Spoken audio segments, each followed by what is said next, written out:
Salut et bienvenue dans Embarqué. Dans cette vidéo, je vous embarque dans un trip ukrainien pas comme les autres.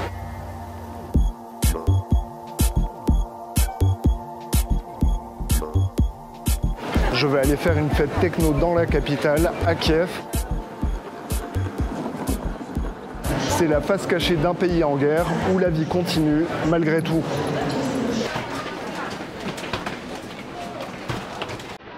Je suis sur le quai de la gare de Varsovie, la capitale de la Pologne, et j'embarque dans ce train. 15 heures de trajet pour 680 km. Ça va être super long.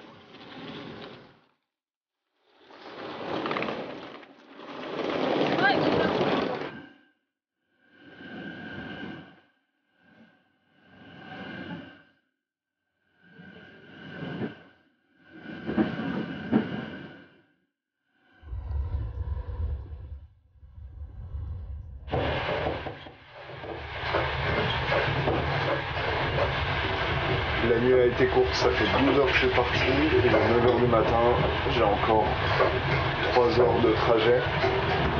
Enfin, je traverse la campagne ukrainienne au petit matin. J'ai du mal à réaliser que je suis en Ukraine, que le pays est en guerre, et que je vais aller dans une rave.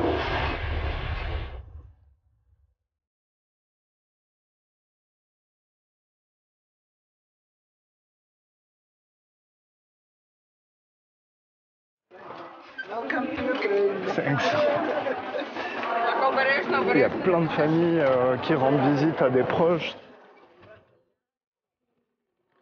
On sent que les gens sont super émus de revenir ici.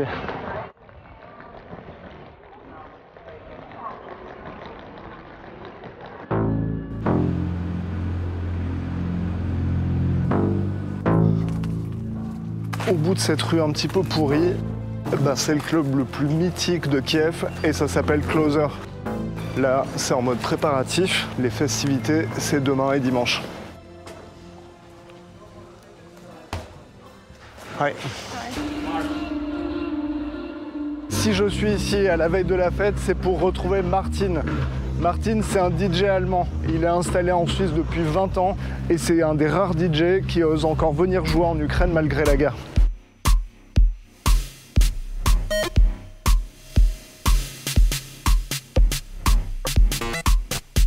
Et du coup, je le cherche, mais je sais pas où il est.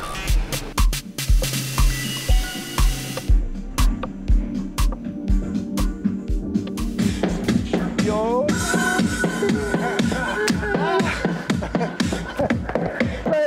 Ça va?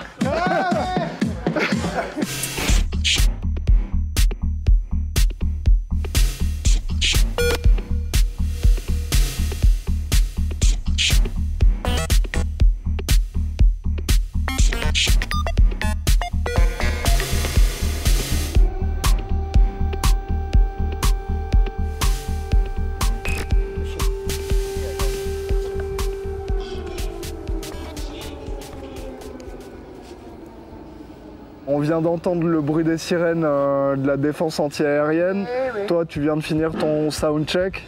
Bien arrivé en Ukraine? Oui, ça fait 3 heures que je suis là, oui. C'est quoi ta démarche de venir ici? Écoute, ça fait déjà 15 ans que je viens jouer ici à Kiev. Je me dis, c'est pas possible que je ne vienne pas parce que je n'ai pas envie de couper mes liens avec les gens ici. Et je me dis, je viens jouer à Kiev et je continue à garder mes relations avec mes amis, parce qu'en fait, c'est mes amis. Je suis tombé amoureux des gens ici. Donc voilà, pour moi, c'est familial. Il y avait un moment où tout le monde voulait venir jouer ici.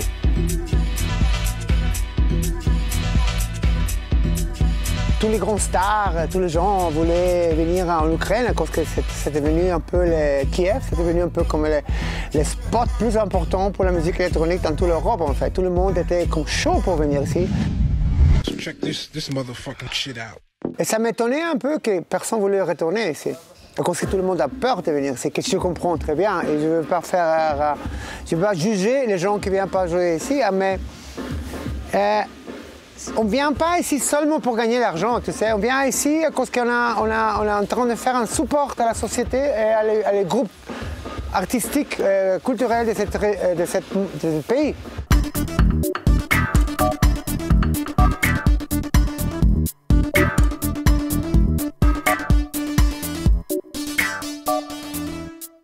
Closer, ça existe depuis plus de 12 ans et c'est un des clubs qui est devenu un des plus réputés au monde.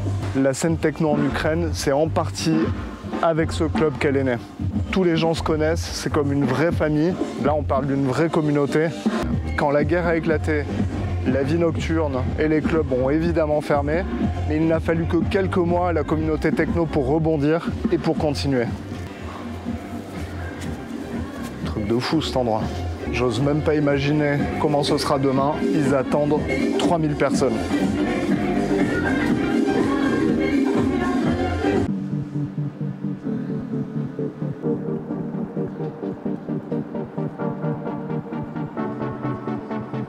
Je croyais que ma première journée de tournage était terminée. Mais en rentrant vers mon hôtel, je découvre que la ville est très animée, loin de l'image qu'on peut se faire d'une capitale d'un pays en guerre. Là, tu vois, je suis sur la fameuse place Maïdan. Autour de moi, il y a plein de gens à l'extérieur. On dirait une ville en paix. Hier, c'était la fête nationale et les autorités ukrainiennes exhibent les chars russes détruits.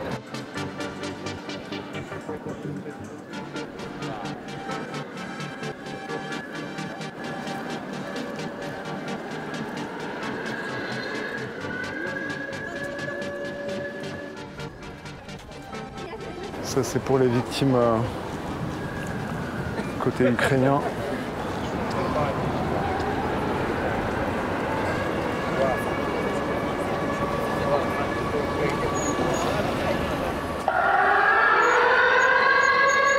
Et tout à l'heure, il y a eu une alerte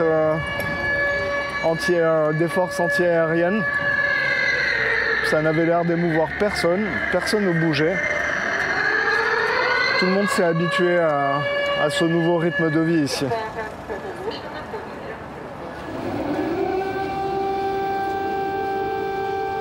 Première soirée à Kiev, premier couvre-feu.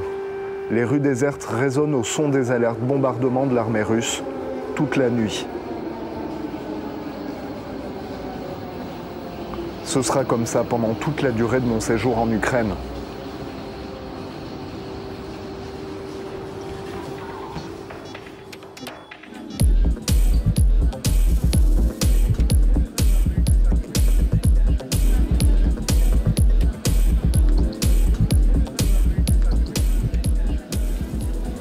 La particularité de ces fêtes en ce moment en partant de guerre, c'est qu'elles durent de 14h à 22h, parce qu'à 22h c'est le couvre-feu et tout le monde rentre chez soi. Je vais tester la fameuse vibe des fêtes techno ukrainiennes et on va voir ce que ça donne.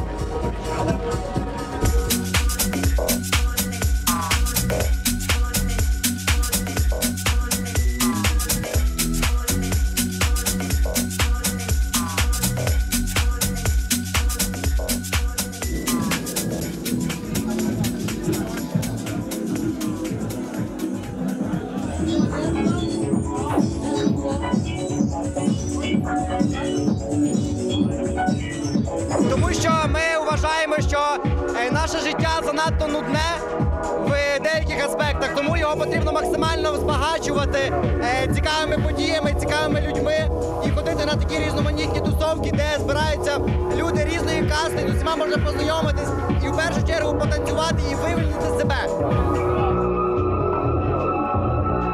Отпущено, это первый раз за 2 года, куда я пошел отдохнуть. Это первый раз за все время, куда я пришел отдохнуть. Абстрагирован. Если честно, я один из тех людей, которые чаще всего ходят в убежище.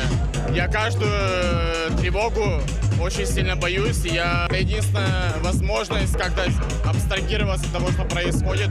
У меня очень много друзей, которые воюют. Честно сказать, я боюсь. Боюсь вступить в их ряды.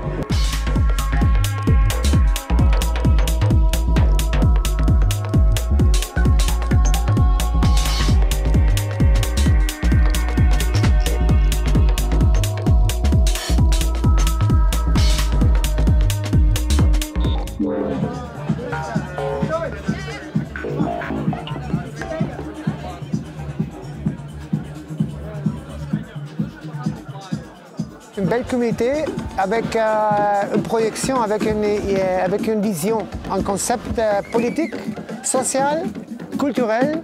Et ça fait partie de toute la société qui est en train de se transformer.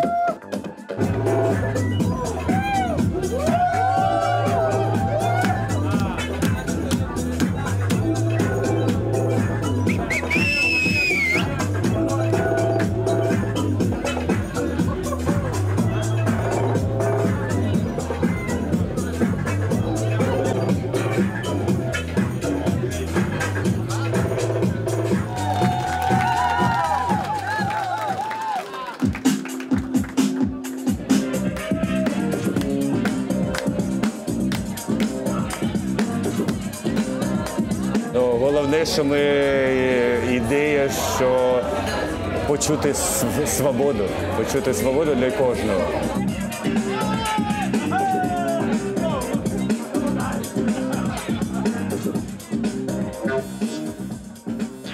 Це відбулося в момент Майдану, революції. Це ми тоді, це якось зародилось. Да.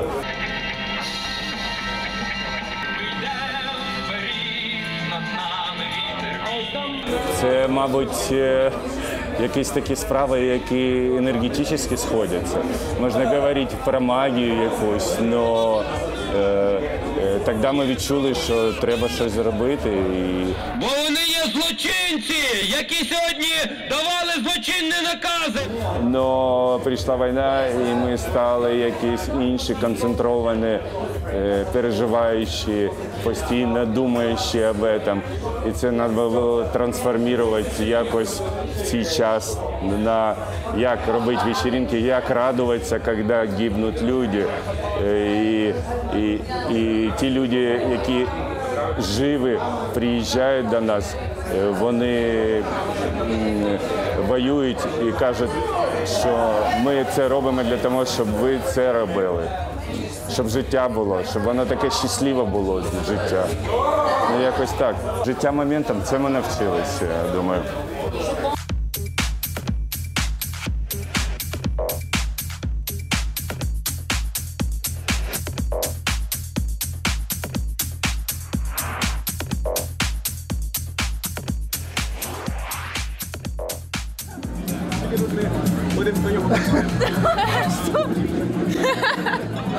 Ми Амур. Якщо ми ходимо, ми показуємо те, що ми не боїмося, ми не сидимо вдома, і це для нас окей. Тобто, так, ми трохи до цього звикли. Можеш бити. Також враховуючи те, що багато вечірок проходить для зборів, для волонтерів, там, для військових, то в першу чергу ми ходимо, щоб підтримувати. І потрібно відволіктись, незважаючи на те, що ми дуже вдячні всім людям, які захищають нас. І ми вдячні, що ми можемо жити тут майже нормальним життям. Тому як можемо, так і підтримуємо. Презами і більш навіть, знаєте, якимись такими, тобто ми слухаємо тривоги, ми розуміємо там звідки, куди летить, але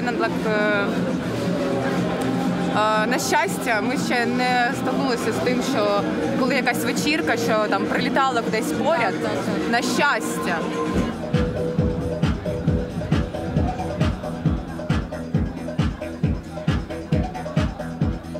Là, il est 20h45, ça fait 8 heures que je suis ici. J'ai été impressionné par l'énergie des Ukrainiens. Je m'attendais à quelque chose de gros, mais là, vraiment, c'était énorme.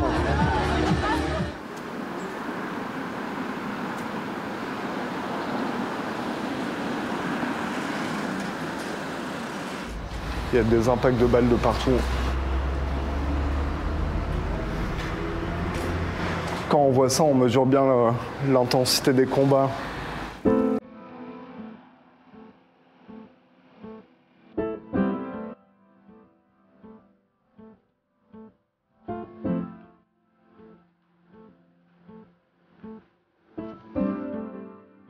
Ma crainte avec ce reportage, c'est que vous puissiez penser que la vie en Ukraine est plutôt douce et que la jeunesse est désinvolte.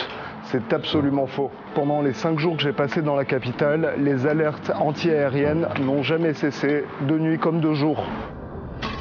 Hier, un missile russe a détruit des habitations dans la banlieue de Kiev. La peur est là, tout le temps. La jeunesse est littéralement en première ligne dans cette guerre. Personne n'est épargné. Alors quand ils le peuvent, ils font la fête, ils communient et ils se tournent vers la culture comme un phare qui brille dans cette période très très sombre.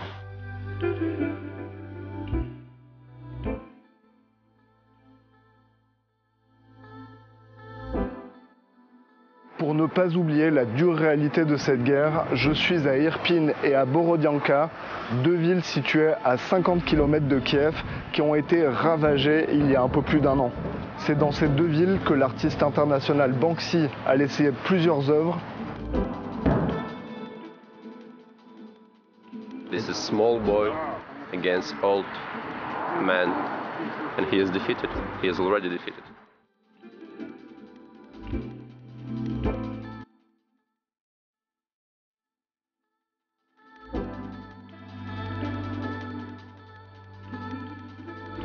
Voilà, cette vidéo est terminée. Si elle t'a plu, like, commente et partage. Et moi, je vous retrouve très bientôt pour de nouvelles aventures. Ciao!